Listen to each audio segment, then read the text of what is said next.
अभी हम लोग यहाँ पे डिस्कस ये कर रहे हैं कि सर हमने बेसिक्स तो पढ़ लिया। एक है डॉम ये एक हमारा सिर्फ है रिएक्ट राउटर को हम इम्प्लीमेंट कैसे करते हैं। तो वो हम आप आज अभी डिस्कस करेंगे जब हम कोडिंग पार्ट पे जाएंगे।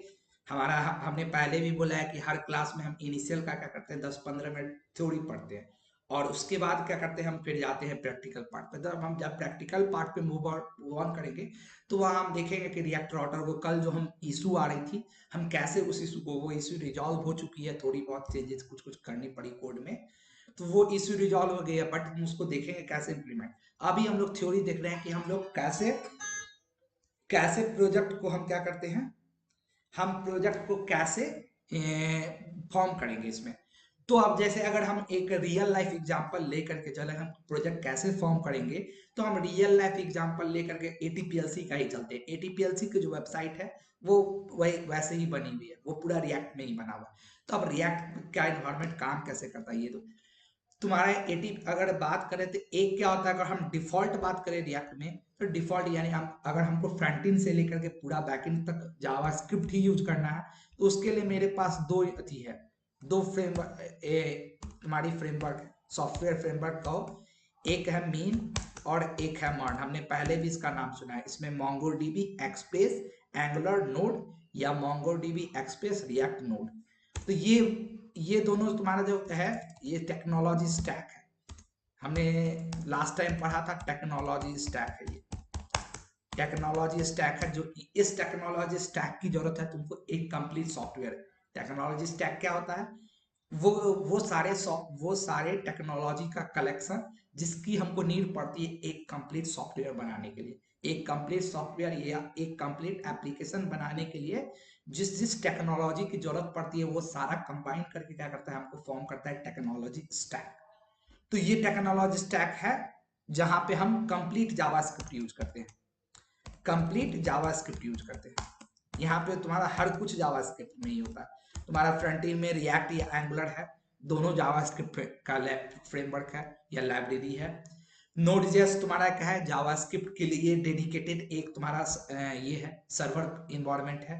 एक्सप्रेस तुम्हारा जावास्क्रिप्ट का एक बैकएंड तुमको होती है इन्वायरमेंट है। और मोंगोडीबी भी क्या है, एक नो एसक्यूएल डेटाबेस है जहां पे तुमको हम माइस्क्यूएल डेटाबेस में क्या करते थे हम उससे कनेक्ट करने के एसक्यूएल की क्यूरी लिखते थे और एसक्यूएल एक अलग लैंग्वेज था, स्ट्रक्चर क्यूरी लैंग्वेज जो हम फुल फॉर्म करते थे वो।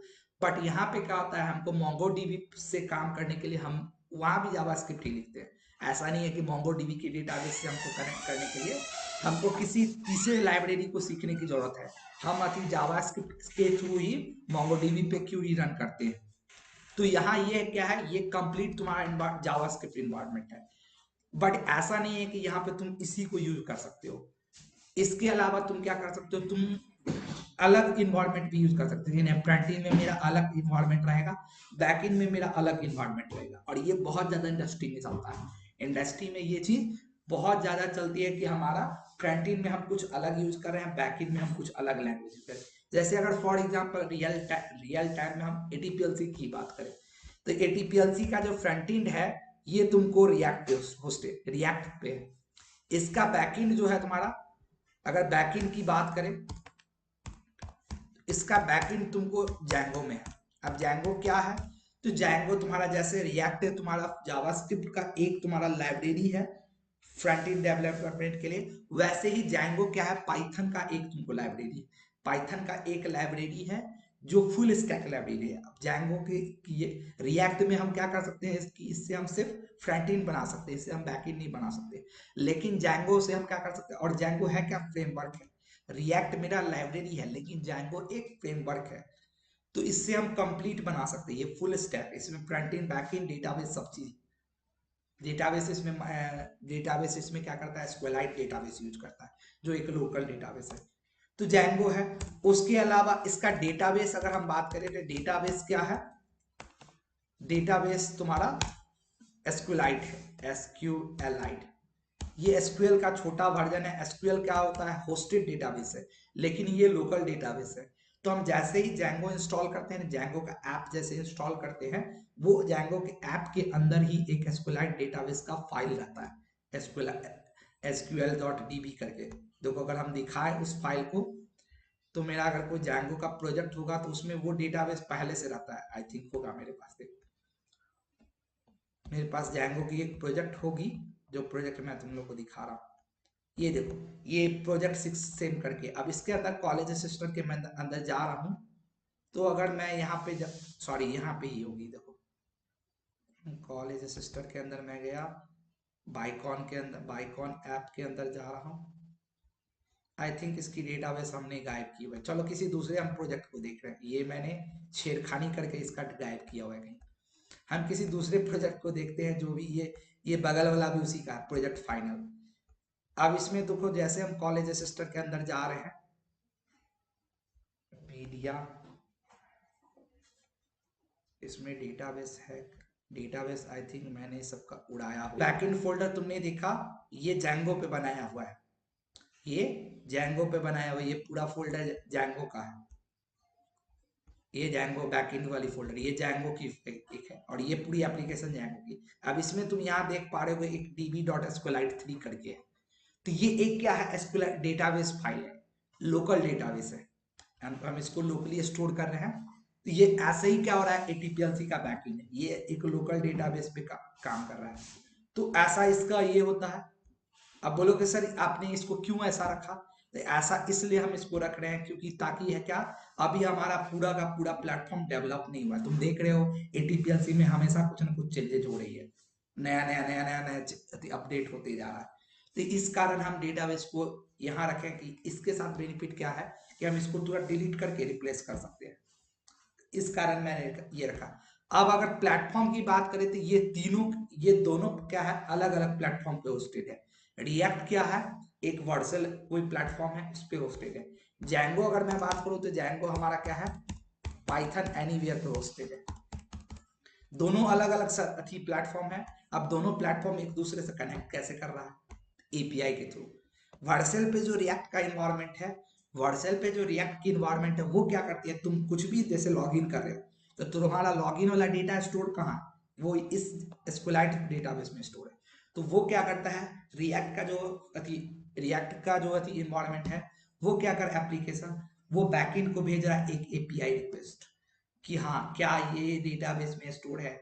जैंगो का जो बैकएंड है वो क्या कर रहा है, उस एपीआई रिक्वेस्ट को एक्सेप्ट कर रहा है, डेटाबेस में चेक कर रहा है, और चेक करके फिर क्या कर रहा है, एक रिस्पॉन्स भेज रहा है। कहाँ, तो हमने स्टार्टिंग में बोला था कि सर्वर पे हमेशा काम किस चीज में होता है, जेसॉन फॉर्मेट में। मैंने स्टार्टिंग क्लास में कभी बोला है, देखो यहाँ कि एपीआई में हमेशा डेटा जाता है जेसॉन फॉर्मेट में। तो वही यहाँ क्या हो रहा है, वो क्या कर रहा है, चेक कर रहा है कि हाँ है कि नहीं, और वो जेसॉन फॉर्मेट में डेटा भेज रहा है कि हाँ। सेम चीज तुम जब कोर्स में जा रहे हो, तुम लॉग इन कर रहे हो, तुम्हारा कोर्स कैसे खुल रहा है कि तुमने कौन कौन सी कोर्सेज रजिस्टर किए। तुम लॉग इन कर रहे हो, तुम्हारे यूजर नेम के बेसिस पे वहां से बैकएंड से कॉल किया जा रहा है कि डेटाबेस में वो एक टेबल है जहाँ पे जो भी बच्चे जो जो कोर्स रजिस्टर किए वो सारा स्टोर है। अब वहां से वो क्या कर रहा है, तुम यहाँ से भेज रहे हो कि हमको इस यूजर नेम का सारा कोर्सेज हमको ला के दीजिए। वो तुमको क्या कर रहा है, चेक कर रहा है, और वहां से जेसॉन फॉर्मेट में डेटा भेज रहा है। और रिएक्ट का फ्रंट एंड क्या कर रहा है, उस जेसॉन फॉर्मेट के डेटा को एक्सेप्ट कर रहा है, और उसको फिर क्या कर रहा है, रेंडर कर रहा है तुम्हारे पेज पे। तो ऐसे काम होता है पूरा कंप्लीट तुम्हारा। इसलिए मैंने कल के क्लास में ये बोला था कि तुम अभी सिर्फ एक स्टैटिक बना पाओगे, या अति बहुत अगर ज्यादा हद तक करेंगे तो हम ऐसा बना सकते हैं जहां पे हमारा लोकल में वहीं पे हम जावा अपने रिएक्ट के फाइल के अंदर ही, कंपोनेंट के अंदर एक लोकल कोई हम मान लो एरे स्टोर कर लिए, हम एक जेसॉन फाइल बना लिए लोकली, और उससे हम डेटा की एक्सेस कर रहे हैं, जो रिडक्स में होता है। एडवांस जावास्क्रिप्ट अगर हम टाइम बचा तो पढ़ेंगे, तो रिडक्स है वो चीज। स्टेट मैनेजमेंट की एक लाइब्रेरी है रिडक्स, जिसको हम एडवांस जावास्क्रिप्ट में पढ़ते हैं। रिएक्ट का एडवांस जब होता है ना, तो वहां पढ़ते हैं रिडक्स और फ्लक्स करके दो टॉपिक है। तो ये दो, रिडक्स क्या है, एक स्टेट मैनेजमेंट के लिए लाइब्रेरी है जो स्टेट को मैनेज करता है। तो ये ऐसे काम करता है तुम्हारा। इसलिए मैंने बोला कि अभी हम स्टैटिक ही बना पाएंगे, डायनेमिक नहीं बना पाएंगे। अब ये चीज था, यहाँ क्लियर हुआ सभी। ये चीज थी कि तुमको ये समझाना कि तुम एक विजुअलाइज कर पाओ कि हाँ एक्चुअली में काम कैसे करता है इसके अंदर। हमने जब यदि वहां पढ़ा था last time lamp HTML CSS, तो हमने वहां विजुअलाइज की थी कि हमारा फ्रंट एंड में ये रह रहा है, बैक एंड में ये। यहाँ हमारा क्या रहने जा रहा है? एनीवे हम यहाँ तो सिर्फ फ्रंट एंड पढ़ रहे हैं, हम यहाँ फुल स्टैक तो पढ़ नहीं रहे। मेरा कोर्स का नाम ही है front end development using react. क्योंकि कोर्स अगर ये हम पूरा का पूरा उठाते ना मर्ज स्टैक, तो हमको पढ़ाने में नहीं कुछ तो 6 महीने लगते, 6 महीने या 3 महीना का टाइम लगता जो तुम लोग के पास था। मिनिमम हम पढ़ाते तो हमको 2 से 3 महीना लगता, 3 महीने। क्योंकि एक्सप्रेस एक अलग है, उसको समझाते, फिर तुम्हारा रिएक्ट एक अलग है, उसको समझाते, 2 महीना ये 2 महीना वो, फिर जाकर के तुमको मोंगो डीबी पे काम करना समझाते 1 महीना उसमें, तो 5 से 6 महीना का टाइम लगता। कहीं भी देख लेना कि अगर